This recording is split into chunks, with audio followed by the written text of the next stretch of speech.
जी अस्सलाम वालेकुम भाईजान। ये छोटा जहा इन्वेस्टमेंट कारोबार किया है, थोड़ी जी इन्वेस्टमेंट को 3000 बूटा किकर का जड़ा ना असीं 2-2.5 किलियां दे विच लाया है, जिंदे चों साडा जड़ा ना लै दे के 150 किकर जड़ा ना वो रह गया। ते जेड़ा भाई भी काम कर रहा है, साडे कोल ते गलती हुई है कि असीं इहदी केयर नहीं की। 3000 बूटा लाया ते 150 बूटा रह गया। इतने बकरियां वाले जेडे गाइयां वगैरह वाले जेडे टुरते फिरते ने सारा कुछ खवा पवा के आ वेखो जी, सारा कुछ जेड़ा ना उजड़ मुजड़ गया। ते जेड़ा मेरा भरा है ना इन्वेस्टमेंट करता है, वो ये अपना ध्यान किता करे। इन्वेस्टमेंट करने का फायदा तो ना होया ना। आ वेखो जी, नाल तुंबिया का भी असं कारोबार किया, थोड़ा तुंबिया का बी बू सटे। चलो तुंबिया का हकीम आ एक बंदा। इस टाइम तुसी अगर जमीन ही तुम्हें वेख लो तो मेरे ख्याल के मुताबिक 50,000 तुम्बा खलोता है। ये हर 6 महीने बाद तुम्हें तैयार हो जाए। मेरा भाई ये जेड़ा मेरा भरा इस तरह की इन्वेस्टमेंट करता है तो उन्हें ख्याल करे रखे, क्योंकि असी जो 3000 बूटा लाया तो उन्हें जो 150 बूटा रह गया। बाकी 2850 बूटा जो बकरियां खराब कर गई ने, साडा भी नुकसान है। असी मेहनत की, लेकिन असी मेहनत इस तरह नहीं की। असी बूटे लाए तो आप घरों गए चले। जो भी मेरा भरा मेहनत करता है वो दरअसल ख्याल करे 3000 चो अगर 2000 बूटा भी कामयाब होता है तो 5 साल का प्रोजेक्ट है। ये 5 साल अच्छी खासी कमेटी 1 करोड़ रुपए का प्रोजेक्ट है। 1 करोड़ रुपया गरीब बंदे वास्ते बड़ी काफ़ी रकम बन जाती है। 5 साल का जो प्रोजेक्ट बंदा तैयार कर लेंदा है। अपनी भाई वाली जमीन यूज नहीं करनी चाहिए, थोड़े कोल फालतू पई है। हाँ, आ जमीन का जो आ बूटा वेख लो, आ नाल एक और वेख लो, इन्हें ते जेड़ा ना ये बिल्कुल खत्म हो गया से, लेकिन बारिशों की वजह तो दोबारा जड़ा ना हरियाली फट रहे हैं। पानी का और वसीला कोई ना, सिर्फ बारिश का पानी इतने सिर्फ बारिश का पानी आता है। बारिश जब होनी है उस नाल ही जो बूटा है, आ बूटा वेख लो इधर कलर थोड़ा सा इधर थोड़ा पानी थोड़ा अच्छा लगता गया। ये बकरियां तो बच के रहा तो बूटा वेख सकते इसलिए जरा ना जी ना मैं ये कहना इन्वेस्टमेंट करे काम अच्छा। अगर देखभाल कर ले तो 5 साल का प्रोजेक्ट जो है ना वो 1 करोड़ रुपए का इन्वेस्टमेंट का मतलब ना आपको प्रॉफिट है। 1 लाख 2 लाख से काम शुरू होता है तो 5 साल का प्रोजेक्ट है तो 1 करोड़ रुपये का प्रॉफिट जो है ना मुझे लगता है ये मिल सकता है।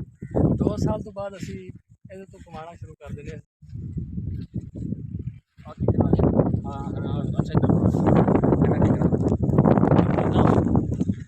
अच्छा हाँ, किकर नजर मारा मेरा भरा। हाँ, किकर कुछ अर्सा पहले तो लाए सना लो माशाल्लाह कितने बड़े किकर होए खलोते ने। 4-4 साल होए खलोते ने। तो इंशाल्लाह और साल शी जवान बन जाने, बाड़ी बेचने वाली हो जानी।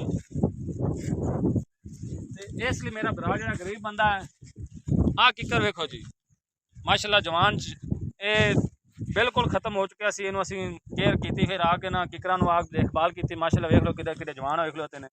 ये जो काम ठीक है। ये सारे भरा जो जिन्हों को जमीना फालतू पई ने, जिन्होंने फसल नहीं हो सकती, मेरा भरा खर्चा नहीं कर सकते, वो आ जो किकर अपना ना किकर वगैरह बीज लैन तो उन्हें अपना जरा ना 5 साल का प्रोजेक्ट है। अगर तुम 5 साल का प्रोजेक्ट कामयाब करते जे तो 1 करोड़ रुपये का प्रॉफिट है आपको। सिर्फ 6 महीने रखा जे मेरा भरा अगर सरकारी नक्शे के मुताबिक अगर आप 1 किले में किकर लाने तो 726 किकर लगते हैं। तो आपे साल ला लो उन्होंने चो 726 चो 500 भी बच जाता है, 200 किकर खराब हो जाता है या मतलब 300 ही रह जाता है। तो 300 भी किकर बहुत आला मतलब ना आप उन्होंने अपनी देखभाल करके अगर कामयाब हो जाता है तो बहुत ज़्यादा प्रॉफिट। 300 किकर में 20,000 रुपए के हिसाब से रिजर्व दे के वेख लो तो 5 साल का प्रोजेक्ट है। तो असी तो 4 किलियां दे विच लाए ने, साडा 3000 किकर दे विचों 150 किकर कामयाब होया। साडी आधी जी गफलत की वजह तो नहीं तो साडा तो सारा कामयाब प्रोजेक्ट हो जाना। असी एक बार ला गए, दोबारा असी चक्कर ही नहीं लाया। तो होर भरावां नूं असी जिहड़ा ना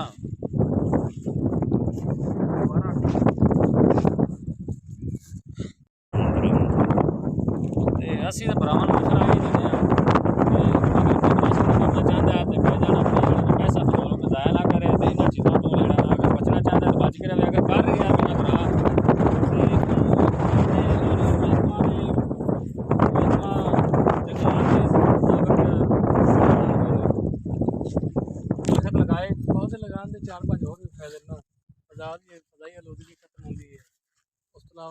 ਦੀ ਟੈਨਸ਼ਨ ਜਿਹੜੀ ਉਹ ਇਲਾਕੇ 'ਚੋਂ ਖਤਮ ਹੋ ਜਾਂਦੀ ਹੈ। काफी सारे ऐसे और भी बेनिफिट हैं। बेनिफिट तो है, पैसे बेनिफिट तो भाई मेरी benefit बात हर सुने, आने का। बेनिफिट तो है। बात ये है कि ये प्रोजेक्ट की बात कर रहे हैं, ये हमने उखाड़ लेने, हमने लगाने नहीं है। मतलब ये प्रोजेक्ट, ये बात यूँ कर रहे हैं, ये प्रोजेक्ट की बात कर रहे हैं कि ये 5 साल का प्रोजेक्ट है। अगर कामयाब हो जाता है, जो आम इंसान, जो गरीब इंसान है, काम नहीं कर सकता, प्रोजेक्ट 2 लाख 1 लाख 1.5 लाख से यार कारोबार शुरू होता है। ये लोगों के लिए एक फायदे की बात कर रहे हैं हम। ਤੇ ਹੋਰ ਮਜ਼ੇ ਦੀ ਗੱਲ ਹੈ ਭਾਈ, ਅਗਰ ਆ ਬੂਟਿਆਂ ਦੀ ਤਰਤੀਬ ਲੱਗੀ ਹੋਵੇ ਤਾਂ ਬੂਟਾ ਵੀ ਮਾਸ਼ਾਅੱਲਾ ਠੀਕ ਠਾਕ ਹੁੰਦਾ ਹੈ। ਆ ਚੈੱਕ ਕਰ ਲਓ, ਸਾਡੇ ਬਾਕੀ ਬੂਟੇ ਤਰਤੀਬ ਤੋਂ ਬਗੈਰ ਲੱਗੇ ਨੇ ਤੇ ਕੋਈ ਕਾਬਿਲਾ ਵਿਲਾ ਕਾਮਯਾਬ ਹੋਇਆ ਹੈ। ਆ ਸਾਡਾ ਜਿਹੜਾ ਆ ਲਾਈਨ ਦੇ ਵਿੱਚ ਬੂਟੇ ਲੱਗੇ ਹੋਏ ਨੇ, ਚੈੱਕ ਕਰ ਸਕਦੇ ਹੋ, 7-7 ਫੁੱਟ ਦੀ ਲੰਬਾਈ ਦੇ ਵਿੱਚ, ਚੌੜਾਈ ਵਕਫੇ ਦੇ ਵਿੱਚ ਲੱਗੇ ਹੋਏ ਨੇ ਤੇ ਮਾਸ਼ਾਅੱਲਾ ਠੀਕ ਠਾਕ ਬੂਟੇ ਹੋ ਗਏ ਨੇ। ਤੇ 7 ਫੁੱਟ ਚੌੜਾਈ ਹੈ ਤੇ 7 ਫੁੱਟ ਲੰਬਾਈ ਦੇ ਵਿੱਚ ਅਸੀਂ ਲਾਏ ਨੇ ਤਕਰੀਬਨ ਤਰਤੀਬ ਸਿਰ। ਤਰਤੀਬ ਨਾਲ ਅਸੀਂ ਬੂਟੇ ਲਾਏ ਨੇ ਤੇ ਸਾਡੇ ਮਾਸ਼ਾਅੱਲਾ ਬੂਟੇ ਠੀਕ ਠਾਕ ਹੋ ਗਏ ਨੇ। ਆ ਇੱਕ ਲਾਈਨ ਇਸ ਸਾਈਡ ਤੇ ਜਿਹੜੀ ਚੌੜਾਈ ਹੈ ਨਾ ਉਹ ਥੋੜੀ ਜ਼ਿਆਦਾ। ਅਸੀਂ ਜਨਾਬ ਇਹ ਹੀ ਭਰਾਵਾਂ ਨਾਲ ਤਾਮਲ ਕਰ ਸਕਨੇ ਹਾਂ ਕਿ ਅਸੀਂ ਜਿਹੜਾ ਨਾ ਪ੍ਰੋਜੈਕਟ ਤਿਆਰ ਕੀਤਾ, ਚਲੋ ਜਿਹੜਾ ਭਰਾ ਕੋਈ ਕਰਦਾ ਹੈ ਜਾਂ ਨਹੀਂ ਕਰ ਰਿਹਾ, ਕੋਈ ਕਰ ਰਿਹਾ ਤਾਂ ਉਹਨੂੰ ਜਿਹੜਾ ਨਾ ਅਸੀਂ ਅੱਗੇ ਵੀ ਇਹੀ ਕਹਾਂਗੇ ਵੀ ਇਹ ਤਸੱਲੀ ਨਾਲ ਉੱਤੇ ਚढ़ बढ़ के काम होता है। कम से कम 6 माह का जो है ना वो इसकी ना देखभाल करनी पड़ती है।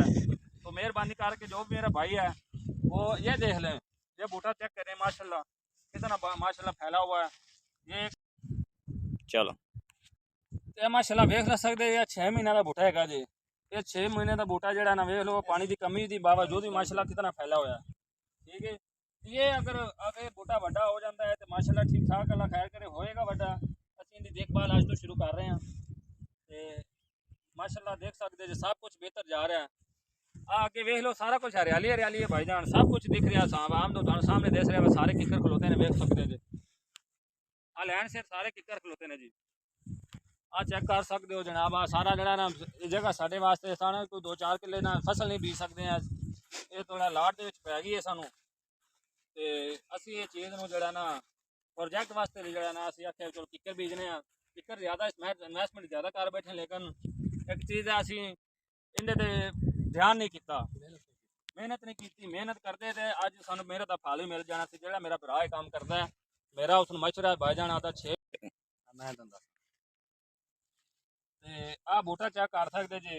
ਜਦੋਂ ਨਵਾਂ ਨਵਾਂ ਬੂਟਾ ਲੱਗਦਾ ਰੋਈ ਦੇ ਵਿੱਚ ਉਹਨੂੰ ਨਾਲ ਸਿਉਂਕ ਵੀ ਪੈ ਜਾਂਦੀ ਹੈ ਤੇ ਮੇਰਾ ਭਰਾਵਾਂ ਨੂੰ ਮਸ਼ਵਰਾ ਹੈ, ਕਿਸੇ ਨੂੰ ਭਰਾ ਨੂੰ ਨਹੀਂ ਵੀ ਪਤਾ ਤੇ ਉਹਨੂੰ ਮੈਂ ਦੱਸ ਰਿਹਾ ਕਿ ਇਹ ਜਿਹੜਾ ਬੂਟਾ ਜਦੋਂ ਪਾਣੀ ਲਾਓ ਤੇ ਨਾਲ ਮਿੱਟੀ ਦਾ ਤੇਲ ਜਿਹੜਾ ਨਾ ਉਹ ਇੱਕ ਤੁਪਕਾ 2-2 ਤੁਪਕੇ ਮਿੱਟੀ ਦਾ ਤੇਲ ਛੱਡਦੇ ਜਾਓ, ਉਹਦੇ ਨਾਲ ਸਿਉਂਕ ਨਹੀਂ ਪੈਂਦੀ, ਉਹਦੇ ਨਾਲ ਬੂਟਾ ਜਿਹੜਾ ਨਾ ਬਿਹਤਰ ਹੋ ਜਾਂਦਾ ਹੈ। ਤੇ ਬਰਾਏ ਕਰਮ ਇਹ ਸਾਰੇ ਭਰਾਵਾਂ ਨੂੰ ਮਸ਼ਵਰਾ ਹੈ ਕਿ ਜਿਹੜਾ ਵੀ ਇਨਵੈਸਟਮੈਂਟ ਕਰਦਾ ਹੈ ਉਹ ਇਹ ਚੀਜ਼ ਨੂੰ ਮਿਹਨਤ ਨਾਲ ਕਰੇ। ਮਿਹਨਤ ਦਾ ਫਲ ਹੁੰਦਾ ਹੈ, ਹਮੇਸ਼ਾ ਮਿਹਨਤ ਦਾ ਫਲ ਮਿਲਦਾ ਹੈ। ਠੀਕ ਹੈ, ਤੇ ਮੇਰੇ ਭਰਾ ਨੂੰ ਸਲਾਮ ਅਲੈਕਮ। ਤੇ ਜਿਹੜਾ ਭਰਾ ਵੇਖ ਰਹੇ ਨੇ ਇਸ ਚੈਨਲ ਨੂੰ ਲਾਈਕ ਵੀ ਕਰਨ ਤੇ ਸਬਸਕ੍ਰਾਈਬ ਵੀ ਕਰਨ ਤੇ YouTube ਦੀ ਘੰਟੀ ਵਜਾ ਦਿਓ ਤੇ ਮਿਹਰਬਾਨੀ ਕਰਕੇ ਠੀਕ ਹੋ ਗਿਆ। ਅੱਲਾ ਹਾਫਿਜ਼, ਗੁੱਡ ਬਾਏ। ਇਹ ਜੋ ਬੂਟਾ ਹੈ ਭਾਈ ਇਹ ਕੋਈ ਬੰਦ ਲੈ ਜਾਂਦਾ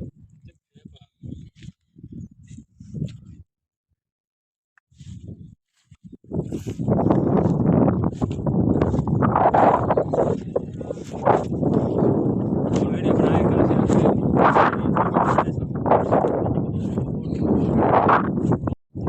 चल।